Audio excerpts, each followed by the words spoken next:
says my software is connected here. Am I live? Okay, says excellent. Cool. I think that means I could get doing this.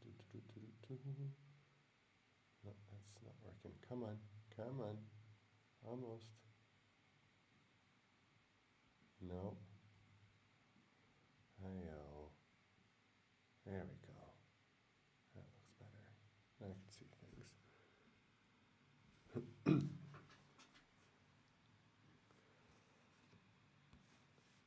All right.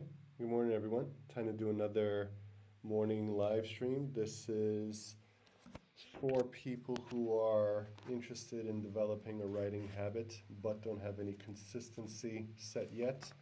You got to show up every day and get used to writing.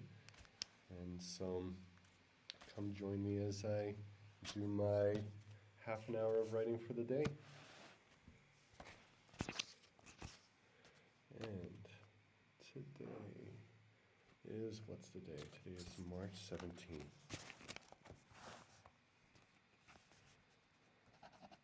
March 17th, 2025. Mina! Hello, Mina. It's very nice to see you. Wow.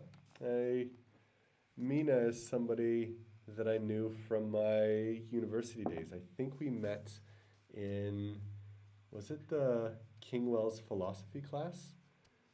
And then after that, I also knew you when I was in teachers college and you were doing your law degree. And then, yes, hello. And I think you just messaged me, a month ago after we haven't spoken for something like 2 decades.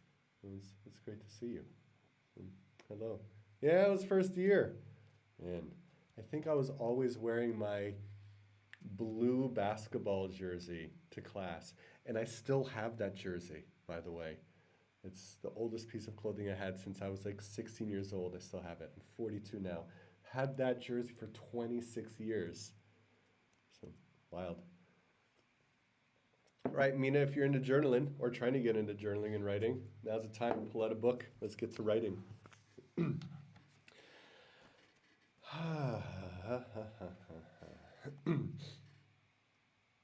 Yeah, wow, right? Long time.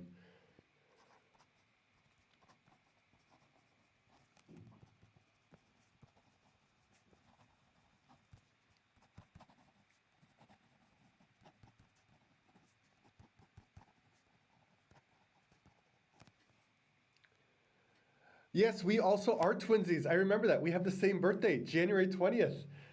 My gosh, I totally forgot that. Mina, yes. Wow. Wow, yes. Yes. So you're the exact same age. What time were you born? Do you remember the time? I think I was born at around 1:30. But yeah, that's amazing. Totally forgot about that. Thank you for reminding me. Oh, what a nice rush of joy this morning.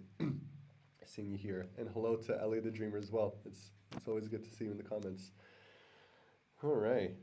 The question I'm asking today is,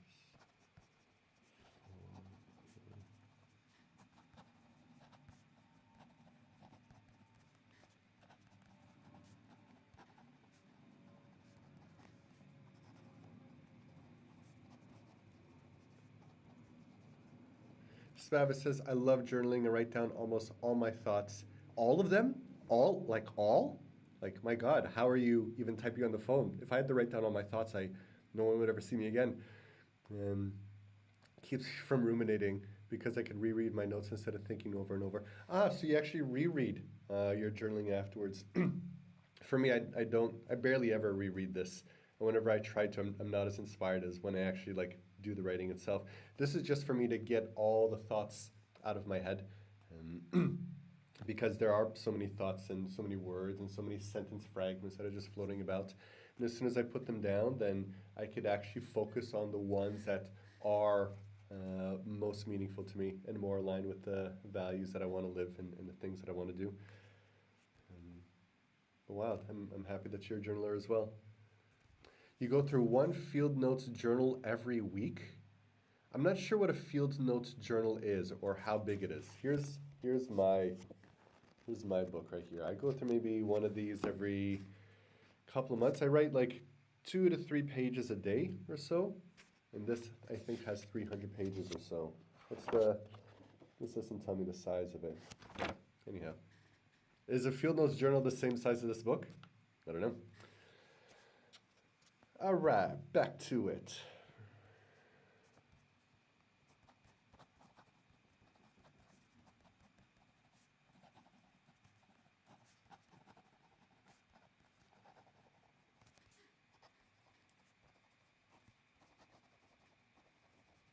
It's a small A5 journal. Oh, it's easy to carry in your purse. Yeah, this one's a bit hefty. It's not that easy to carry. Jack Jillian says, I write in a Hobonichi, Hobonichi techno. What? What? What's a Hobonichi techno? Sounds like a party I want to go to. Ah, there you go. It's Techo. Still. A Hobonichi Techo. I have no idea what that is. Can you please explain? I'd love to know.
All right, so it's a daily journal. It's A6 size. It gives you a page a day with the dates pre-printed. Oh, nice. I used to write in an A5 size, but I struggled to fill the pages enough to warrant all that space. Sometimes I use it similar to you so that I can give a physical space for thoughts that don't serve me. Exactly. The thing I love about writing in a journal is that it holds space for you beautifully. It's not going to interrupt you. As I'm writing this down, well, I'm going to be interrupted a bit by talking to people online, but I'm choosing that interruption because I also do a lot of writing on my own afterwards. But when I sit down and when I write, I could just freely express all the words that are alive in me without any sense of self-policing. There's no, there's no inner critic being concerned about what I should say. Even now, as I'm talking out loud, I'm correcting myself as I'm speaking. But as I write, there's none of that. I could just let that all out and tap into a voice that I don't normally have access to.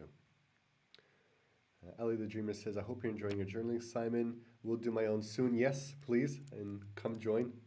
Every morning, same time, is when I'll be doing my journaling. And also at Spavis, I too read my notes as well. And you do a yearly what lessons I took from this year kind of thing, so I could understand. I love that idea. I keep on finding the journals that I have kind of inaccessible afterwards because it's just like page after page of full writing, and instead of rereading all of this, I'd rather just like read a new book than this. And so I'm trying to figure out, is there some way that I could scan my book and then have all the information parsed to me afterwards and to tell me like, here are the key points. Jack Gillian says growth isn't always linear, so the dates remind me of how growth can feel stagnant, but all steps serve a purpose. Yeah, I agree. Growth is definitely non-linear. You don't always go in one direction. You develop a bit and then you have a setback, then you develop a bit and then you have a major setback, but it's still always this upward waving, at least I believe. Sometimes you'd have a really major setback, as some of you might know, and it takes a while to get back up, but you still wind up getting back up there. The question that I'm answering today in my journal is for who so that. And so, what am I writing this for? What am I doing these videos for? And I think the answer is for who I'm writing this is my younger self, like 3-4 years ago when I was completely confused and very lost and not really understanding myself and not seeing a way out. And I hope that through writing and creating this kind of stuff that I could inspire people that are also kind of at this like lost transitional phase of their lives through a major upheaval or a major change.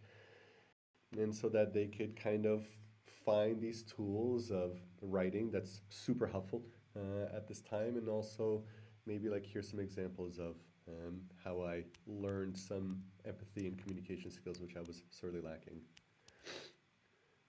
Anyhow, onward and upward.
Ah, Neka, it's a while since I've seen you. Hello. I'm doing some journaling today. It's been what, a year or so since we saw each other last? Are you back in Lisbon yet? Hope so. Hmm.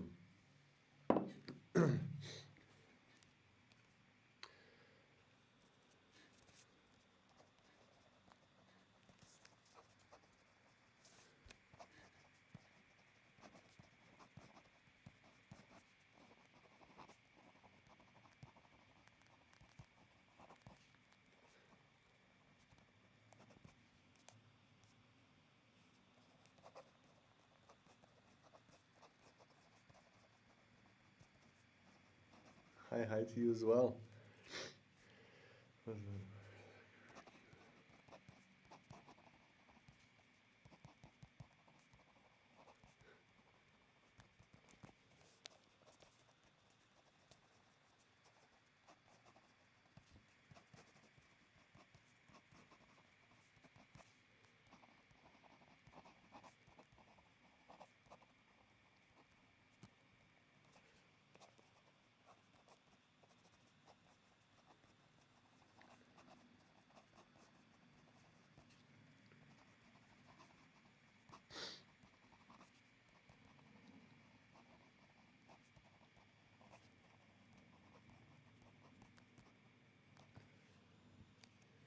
Keep up the good job. Great that you could focus. Yes, I'm trying to focus as much as I can.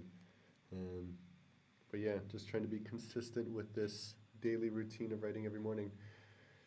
Tayoka Cool says, I had no idea you were a fellow lefty. I gotta acknowledge this in almost every single video. I'm not left-handed. This is just mirrored on my iPhone, and I don't know how to unmirror this.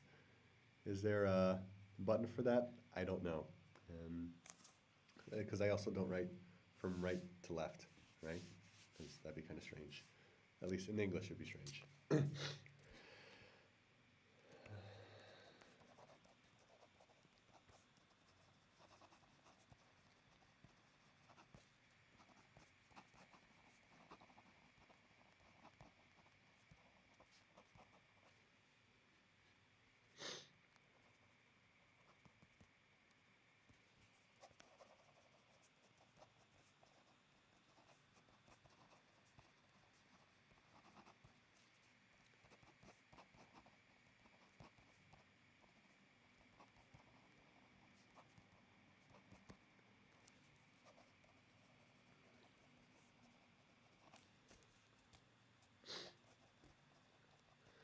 Oh, yeah.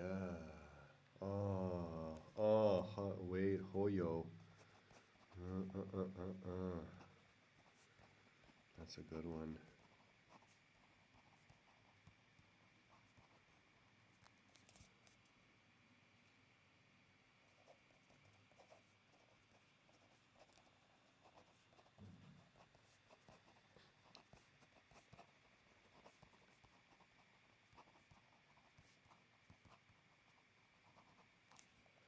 Yep. Oh.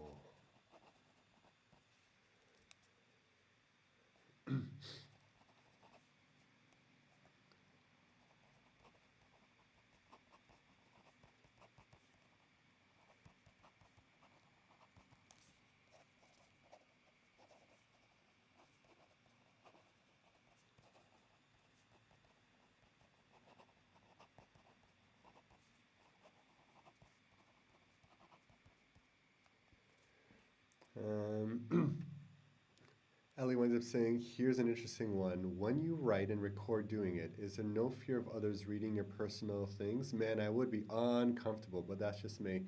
Um, yeah, I don't know. I'm really tapping into something I learned from the artist's way recently. Well, not necessarily from the artist's way itself. So I was at the gym and I saw a video talking about Dochi, I think her name is. I haven't heard any of her music, but I saw a video talking about how she was a struggling artist for a long time, and then she found the book The Artist's Way, and I know The Artist's Way, I know the daily pages, and she said that when she wound up doing the daily pages, what she found that really opened things up for her was really tapping into her vulnerability and to stop being so guarded and protected. And I think for a long time I was definitely very guarded and protected and afraid of sharing what's alive in me. And so now it's like, hey, let me give vulnerability a shot. And if anyone is curious enough to read what I'm writing, then great. I'm not writing like my passwords to any bank accounts here, so I'm not so worried about that. But if you're interested in connecting with what I'm thinking, what's alive in me, then fantastic. I'd love to be able to talk about it. Right now, I'm writing a story about. I was very confused about how back when I was in university, I did an English degree, an English specialist, and I did very well. I had like a 4.0 GPA for a long time for the first 2 years, and I wrote my essays very well. And I wondered how the fuck did I write these essays so well? Because what was I really writing in these essays? I wasn't really empathetic back then. I didn't really know how to connect with the emotions of the characters so much. I was just so persistent and tenacious, and I just showed up to every class. I raised my hand in every class. I met the professors in their office hours, and I really connected with them. And so I think that the professors gave me good grades just because they knew who I was. And I remember this because in second year, there was a girl I had a crush on. Um, and I went over to her place, and she didn't know how to write an essay all too well. So I wrote the whole thing for her. I wrote the whole essay for her. And it was a great essay. And it was actually better than the essay that I wrote myself. And when like she submitted it and I submitted mine, she got a C while I got an A minus. Now why? Why is that? The professor obviously didn't read the paper that well. I think he just saw her name, he didn't really connect with her all too well, and he just graded her accordingly. While me, he knew that I talked to him all the time and I was friendly and I was kind of known. And so I really think that impacted how he graded my paper. It wasn't an unbiased reading of the papers. And so I think it's also connecting with Mina here, who's from my university days, has unlocked some university memories and how I used to be a writer before. So the point is, no, I'm not uncomfortable. I sometimes think about like, hey, is anybody gonna read it? But so what? What are you gonna get out of here? Stories about how I wrote essays for girls in order to try to get laid and it didn't work out. What are you gonna learn?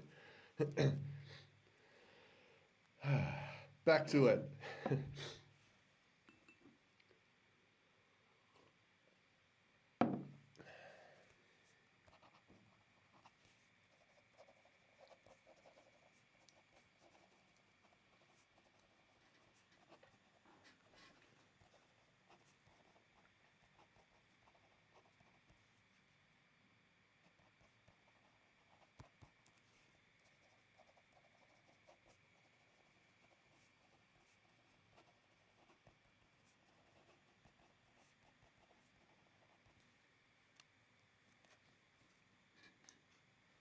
Thank you for your support, Ellie, and thank you for the question and for letting me share a story as a result. I appreciate your participation and co-creation here.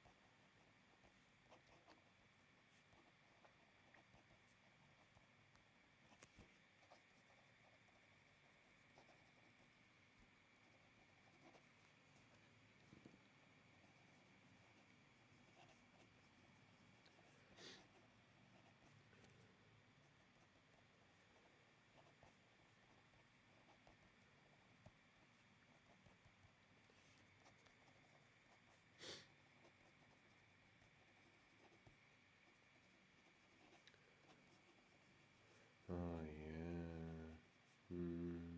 Mm-hmm.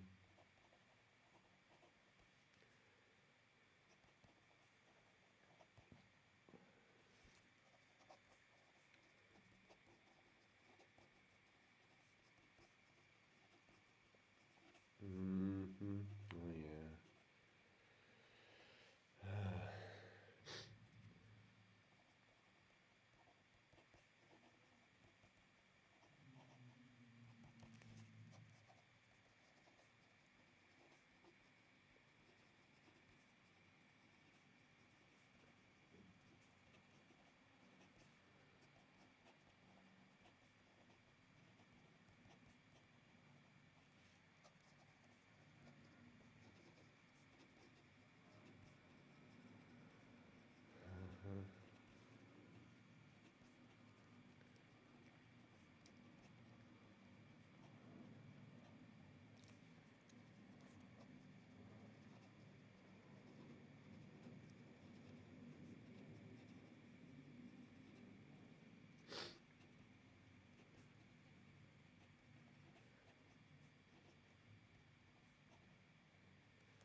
We're running out of ink here too? Jesus. No, I still have ink.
Ah, yeah.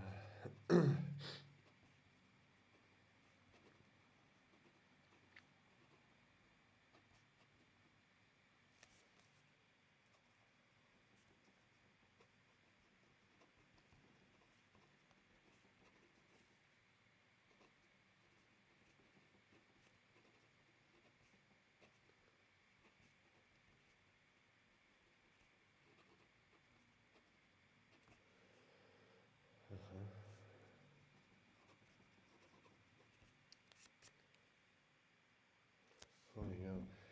Ja- Jack Jillian says, I'm 26 and starting university a bit late in the fall. I'm curious about how the age gap will influence my experience. You were really young back then, but I'll be 30 once I graduate. It's a bit scary. Ah, Barak! Hello, good morning. It's really, really nice to see you. Let me answer the first question. I was just very excited to see Barak. Um, yeah, I could totally understand. Like university has this idea of like what a university experience would be like, especially from the movies that I've seen. Um, you're expecting everyone to be young and in the prime of their fertility and doing like the frat parties and whatnot. And that definitely wasn't my university experience whatsoever. I went to university as a biologically young person, but as like a mentally really old, curmudgeonly man who just like did all his reading and writing and talked to nobody. And I went to no parties at all. Literally no parties at all in university. I partied with no one. I just studied because I really wanted to be a professor and I really wanted to just read books and write for the rest of my life. And so if you're going to university for a connecting and bonding experience with people, then I say the age gap might be a thing, but it also might not be because it's not so much the age that matters as much as are you able to connect with people? Are you able to communicate well and empathize and vibe with them and have your own sense of confidence and assertiveness? And if so, then you could vibe with anybody. Um, ah, Lucas Casino. Hey, it's it's a name from Marbella that I haven't seen in a while. Um, I'm connected with lots of people that I haven't seen in quite a bit. Um, so I think that maybe like this fear of like, hey, you're going to be 30 when you graduate means that you're going to be late in life. Nah, don't worry about it. A really interesting stat that I saw is that the majority of entrepreneurs who start successful businesses start at the age of 42. Start at 42, so that they start at my age. Um, and so I could totally connect and understand what you mean and your fear here if you're concerned about connection on that part. But it depends on what you're going to university for. If you're going there to learn, then I'd much rather be able to go back to university now with my understanding of reading and writing and not be as young and hormonal and dumb as I was back then. I'd be so happy to go back to university now. If I could be paid to just go to university and read and write all day long, my God, that'd be a dream for me. So I kind of envy your position in some ways. Tayoka Cool says, "Do you write about negative or dark thoughts, or what is your approach? I find it something sometimes cathartic, but sometimes painful." Um, yeah, for sure. I do write about like dark thoughts if they are alive in me. I don't go and here being like, hey, it's time for me to write about dark thoughts. It's more just what's alive in me at the moment. And if a dark thought's there, then I just look at it from as many angles as possible. I write it down and be like, hey, where do I feel this in my body? All right, do I feel it in my chest? Do I feel this in my throat? Do I feel this in my stomach? How wide is it? Just really locate the thought in the body because we are bodies before we are thoughts. And I think that a lot of people forget that. I think that we just believe that we're our stories and totally forget how our bodies make up these stories a lot of the time. And then after I locate in the body, then I think about that thought and I wonder, hey, where did I learn that thought from?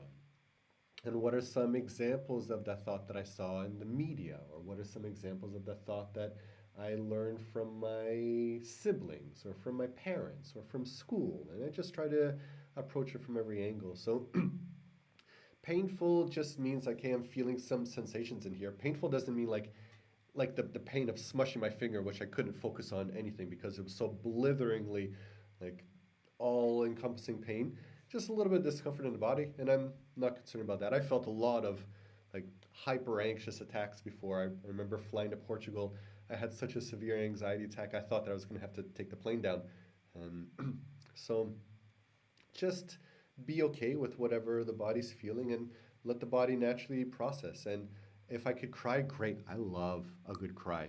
I used to think of it as very unmanly, but now I just think of it as like, hey, you have a lot of cortisol in the body and you haven't been able to process that through exercise, then you kind of vomit it out the way that people vomit their alcohol if they take too much.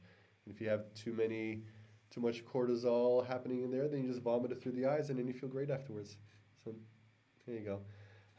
And you wind up saying that's a good way to look at it. I'm going to neuroscience, hey yo, and I want to go to neurolinguistics, beautiful, down the road. So be pretty distracted from the social scene, anyways. Your mindset is helpful. Well, it's great that you're getting into neuroscience. Um, I love it. It's definitely a big buzz thing lately. I really hope that with neuroscience, that the thing that I've noticed about neuroscience and the trend towards it is that everybody just is focusing on the brain. And what does the brain do? The brain is so important. You know that your brain does this when you do this, and your brain does that. And the brain has just become like a metaphor or like a placeholder for the soul that we used to believe in. And now everything's just in the brain, and the brain makes up.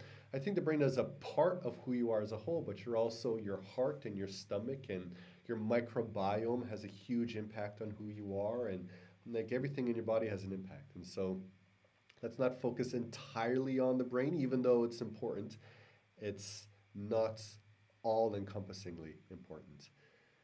Um, oh, Barak is interested in neurolinguistics as well. And on that note, this is actually 9:06. I was supposed to finish at 9 o'clock, but I got so caught up in the conversations that we had here. I really appreciate everyone engaging here so much today for this journaling session. And I'll be able to get back to this thought later today. And I'll see you tomorrow at 8:30 a.m. Lisbon time for another session. Thanks for hanging out, everyone. And goodbye. Yeah. And